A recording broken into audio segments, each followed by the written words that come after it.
पाला हॉकिंस की नॉवेल जो कि बेस्ट सेलर रह चुकी है, जिस पर एक बॉलीवुड फिल्म भी बन गई है और एमिली ब्लंट ने एक बहुत ही बेहतरीन तरीके से फिल्म में काम किया है, ये हम सभी जानते हैं। मगर जो हम नहीं जानते और जो हम जानना चाहते हैं वो ये कि हमारा जो Indianise the girl on the train है, और ये अमेजिंग टीम मेरे साथ इस वक्त मौजूद है। Welcome to India TV Pari और Ribhu. I should start with Ribhu because it's his baby I guess. So आप सभी का स्वागत है। सबसे पहले तो मैं ये जानना चाहूंगी कि जब एक लॉकडाउन के वक्त जिंदगी थम सी गई थी एंड आज हम सभी बाहर आए हैं, इन अ वे कनेक्ट तो कर पा रहे हैं एक तरीके से, फीलिंग्स क्या हो रही है इस तरीके से काम करना, because we all were dying for work, right? पहले बोलते थे छुट्टी नहीं मिलती, अब था कि यार घर पे बैठे बैठे क्या हो रहा है, no we should start working. How is it for all of you? Aditi.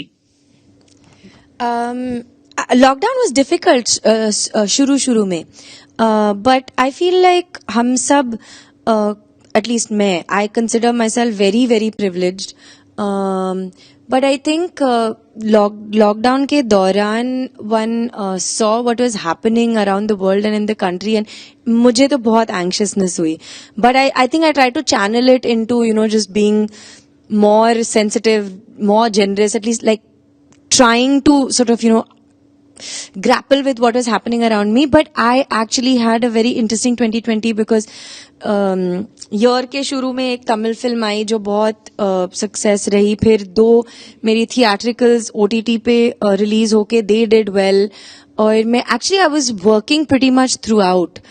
So I personally can't complain, but it was a tough time. But I think all of us have really learned something from it, grown from it, prioritized, spent time at home. कुछ तो सबके life में कुछ some kind of बदलाव तो आया है for sure. And I hope that we've been able to channel it into something good. Very true. Avinash, for you? जी, सेम सवाल कि काम करते हुए अच्छा लग रहा है या नहीं? मुझे बहुत अच्छा लग रहा है। काम थैंकफुली शुरू हो गया और घर पे बैठे बैठे थोड़ी निराशा तो होने लग गई थी, क्योंकि जिंदगी ने एक मोमेंटम पकड़ा था और सडनली वापस से उस पर रुकावट आ गई। बट वो समय बीत गया। उस समय से बहुत सारी चीजें सीखी होंगी हम सारे लोगों ने। अगर नहीं भी एग्जीक्यूट करें, सीखी अगर जिंदगी में आगे बढ़ाने के लिए हमने, अगर वो ना भी करें तो मुझे लगता है कुछ इंसाइट्स तो हैं, एक सर्टेन अमाउंट ऑफ अवेयरनेस है कुछ चीजों को लेकर जो कहीं ना कहीं आपके आगे की जिंदगी को प्रभावित करेगी। एक एक्टर के लिए नया किरदार, नया कुछ करना is always a challenge and everybody wants to do that, right? कितने नोट्स बनाए? मैंने सुना सेट पे बैठ के नोट्स भी बनाते रहते थे। मैं आपको एक्चुअली बता नहीं सकती हूँ कि मेरी इस फिल्म के लिए और इस कैरेक्टर के लिए क्या फीलिंग है। मुझे लग रहा ही नहीं है कि मैं इतनी फिल्में या इतना काम कर चुकी हूँ और ये एक और फिल्म की प्रमोशन है और मैं एक और फिल्म की बातें कर रही हूँ। मुझे ऐसा लगता है जैसे ये मेरी पहली फिल्म है, और इस फिल्म के ऊपर जब बन भी रही थी मैं ऐसे बिहेव करती थी जैसे मैं प्रोड्यूसर हूँ, मैं बना रही हूँ पिक्चर। मैं इतनी इन्वॉल्व थी हर चीज में, बिकॉज आई जेन्युइनली फील कि जो काम मैं असली में करना चाहती थी, जो मेरे दिमाग में हमेशा था, जिस तरह का कैरेक्टर मुझे हमेशा करना था, जिस तरह से मुझे फिल्म हमेशा बनानी थी, वो सब कुछ मुझे इस फिल्म में मिला। पहली बात तो ये फिल्म मिलने में ही मेरे लिए सबसे बड़ी क्या बोलते हैं, गिफ्ट था, क्योंकि कितने डायरेक्टर्स या प्रोड्यूसर्स मुझे उस तरह का काम नहीं दे रहे थे जो मैं चाहती थी, क्योंकि वो लोग सोचते थे कि मैं वो कर नहीं पाऊंगी और वो इतनी बड़ी फिल्म मैं अपने कंधों पे नहीं चला पाऊंगी। तो पहली बात तो किसी ने मेरे अंदर इतना कॉन्फिडेंस दिखाया और मुझे ऐसी फिल्म दी जो मुझसे एक्सपेक्टेड नहीं है, और मतलब बहुत बड़ा एक मुझे ट्रस्ट दिया उन्होंने। और उसके बाद जिस तरह से मैं बदली इस फिल्म में, जिस तरह की एक्ट्रेस मैं बनी, जैसे मैंने आपको बोला, मैं प्रोड्यूसर की तरह सोचती थी, इन द सेंस कि मैं हर सीन के बारे में, हर लोकेशन के बारे में, हर चीज के बारे में इतना टेंशन लेती थी, बात करती थी. मुझे जेन्युइनली लग रहा था जैसे मैं भी फिल्म बना रही हूँ डायरेक्टर के साथ. मैं इतना इन्वॉल्व होके काम कर रही थी. तो आज मुझे ऐसा लग रहा है जैसे 1.5 साल की जर्नी जो मेरी है वो अब फाइनली अब 1 हफ्ते बाद निकलेगी. और मुझे, I keep making this joke, I feel like I am delivering a child, after so long I am waiting. Covid ने आके और 6 महीने ऐड किए उस वेट में. तो जेन्युइनली मैं somehow, there's half of me जो चाहता है ये फिल्म रिलीज ना हो क्योंकि मैं इतनी डरती हूँ, और half of it is dying for it to release कि जल्दी से लोग देखें. तो I am a mixed bag of emotions and I have never felt like this for any, मतलब you know me for how many years and आपको पता है कि मैं बहुत chilled out रहती हूँ, लेकिन इस फिल्म पे मुझे ऐसा लगता है जैसे there's a part of my heart that has gone with this film which is never going to come back, so I feel crazy pressure. I feel crazy about this films.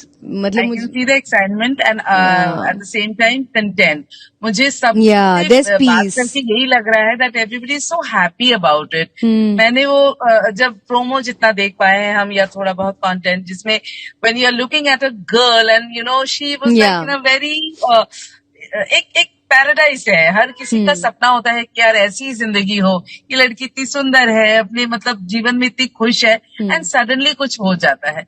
ये जो कुछ हो जाता है ये हमें ऑन द एज रखेगा. सो आदिति, मुझे आप अपना पर्सपेक्टिव अगर बता पाए कि इस तरह की फिल्म जहाँ पे हर मोमेंट ये लगना चाहिए कि भाई आगे क्या होगा, क्या हुआ, कैसे हुआ. एमनेशिया इस लड़की की एक बीमारी से भी जूझ रही है. So how you look at it? मुझे एक्चुअली रिबुदा की स्क्रिप्ट बहुत अच्छी लगी. मैंने किताब नहीं पढ़ी, मैंने सिर्फ फिल्म देखी है अंग्रेजी की, the girl on the train.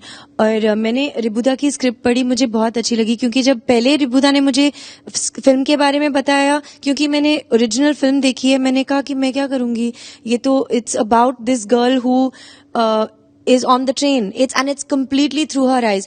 But जैसे रिबुदा ने लिखी है, I loved how he did it, like it's through her eyes, it's about Nusrat, and it's then this other girl is revealing what has happened, then he is there in the middle creating all his confusion. So I like the way that he has brought all these very alag characters together to tell the story through Meera's eyes.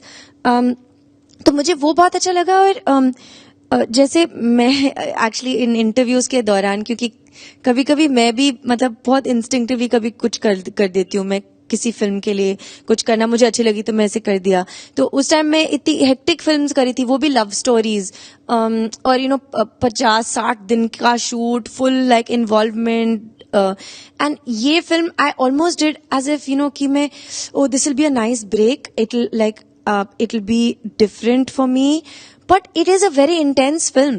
It is very intense, and even Nusrat का character बहुत intense है. But वो जो एक, I think what really drew me to it is that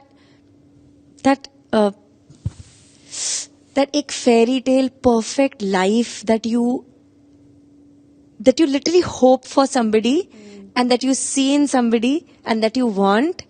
But reality sometimes is quite different. But that dream and that hope is always there and is there in me also. So to be the embodiment of that perfect girl, that perfect life, that sunshine girl who gives this hopeless, this person who's going through such a hopeless time so much joy and love that she just wants to protect her. It's such a sweet, like, I like that about it. It was very sweet and I just wanted to be a part of it. मैंने इतना कुछ सोचा नहीं. अच्छी बात है ना, ये मिलकर के ही काम होता है ना. अविनाश, अभी अदिति ने बताया कि आपने कंफ्यूजन क्रिएट किया. क्या क्रिएट किया बाबा? रियल लाइफ की बात हो रही थी. रियल लाइफ की बात, कंफ्यूजन क्रिएट. Your reputation. मैं आपको सच बताऊं, मेरे कंफ्यूजन का हाल ये है कि मैंने अभी तक फिल्म देखी नहीं है. फिल्म में मैं बचा भी हूँ या नहीं बचा हूँ, कुछ मेरे अंश रह गए नहीं रह गए, मुझे ये भी कट गए. मेरा हाल ये है. कट गए तो सुन लिया. कंफ्यूजन मैंने किया नहीं, मुझे कंफ्यूज कर दिया गया, सच्चाई है. परिणीति, फिल्मों के बारे में बहुत बातें हो गई, थोड़ी बिहाइंड द सीन कुछ बताओ, क्या हो रहा था वहाँ पर? बताओ, because I know you are not a quiet girl. You just My reputation also. बताइए. मैं ये कह सकती हूँ कि मैं काफी टाइम अपनी जिंदगी का खुश बिताती हूँ. मेरे दूसरे पहलू भी हैं. इस फिल्म में अगर मैं बहुत ज्यादा सीरियसली ले लेती और मैं मेथड एक्टिंग करना शुरू हो जाती तो मैं पागल हो जाती, क्योंकि ऑलरेडी ऑन स्क्रीन में पागल हो रही थी. मैं ऑलरेडी थक रही थी. मैं already, I am sorry but मैं माइंड डैश हो रही थी. Taxing, yes. या इट वॉज वेरी टैक्सिंग. तो आई थिंक अगर मेरा पर्सनैलिटी ऐसा होता कि मैं खुद इतना सीरियस हूं तो मैं सच में, आई थिंक मुझे इस इंडस्ट्री से 1 साल का ब्रेक लेना पड़ता है इस फिल्म के बाद, क्योंकि मैं बच पाई, क्योंकि You मैं can't ऐसी हूं. afford now. या so and I don't You want can't it. afford. I don't want it. तो एक्चुअली नॉट ओनली मी, सब लोग इस क्रू पे, डायरेक्टर, क्रू, एक्टर्स, जितने भी लोग थे वो लोग सब इजी गोइंग थे. एंड थैंक गॉड, मतलब आई कांट टेल यू, इस सेट पे जो हर एक एक्टर कर रहा है वो बहुत ज्यादा इंटेंस है, बहुत इंटेंस. तो मतलब कई बार तो मैं पर्सनली लोगों को रूम से निकाल देती थी, क्योंकि मुझे लगता था गाइज मेरा 2 पेज का सीन है, प्लीज मुझे एक बार में करने दो, तुम लोग प्लीज रूम से बाहर जाके वेट करो. इंक्लूडिंग द डायरेक्टर, मैंने कितनी बार उनको बोला आप प्लीज बाहर वेट करो, मैं आपको सीन खत्म करके देती हूँ.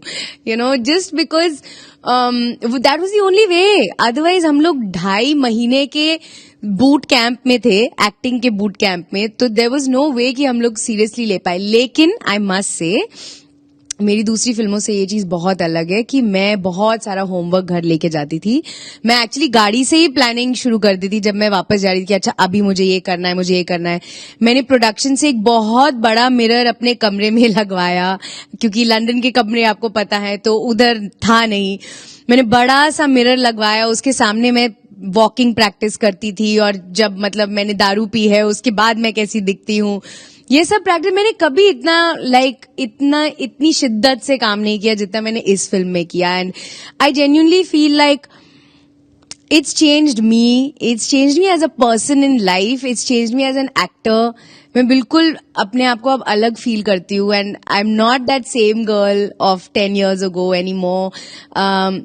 एंड अब कोई भी फिल्म होगी, अगर टीवी की एड भी शूट कर रही हूँ, मैं अब उतनी ही मेहनत से करती हूँ और उतनी मेहनत करती हूँ, सो आई जस्ट होप इस 1 हफ्ते बाद फाइनली ये रिजल्ट वापस बाहर आए, एंड आप लोग बताओ आपको कैसा लगा. बिल्कुल बताऊंगी, और मैं बाकायदा मैसेज करके बताऊंगी. प्लीज बोलना, तुम प्लीज बोलना. मैं भी एक्साइटेड हूँ, मैं भी उतनी ही एक्साइटेड हूँ जितने आप लोग हो, क्योंकि एंटरटेनमेंट जो है वो जिंदगी का हिस्सा है, और मुझे लगता है ये हिस्सा बहुत इम्पोर्टेंट है, बहुत ज्यादा इम्पोर्टेंट है. And we go hand in hand. Thank you Pari, thank you Aditi, thank you Ribu, thank you Avinash. I'm sorry मैं लड़कियों से ज्यादा मिल चुकी हूँ, इसलिए बहुत ज्यादा बात अब मुझे आदत भी हो गई है. Oh God. But thank you. It's been so nice chatting with you. Thanks, Joey. Thank you so Thank you. much. Thank you.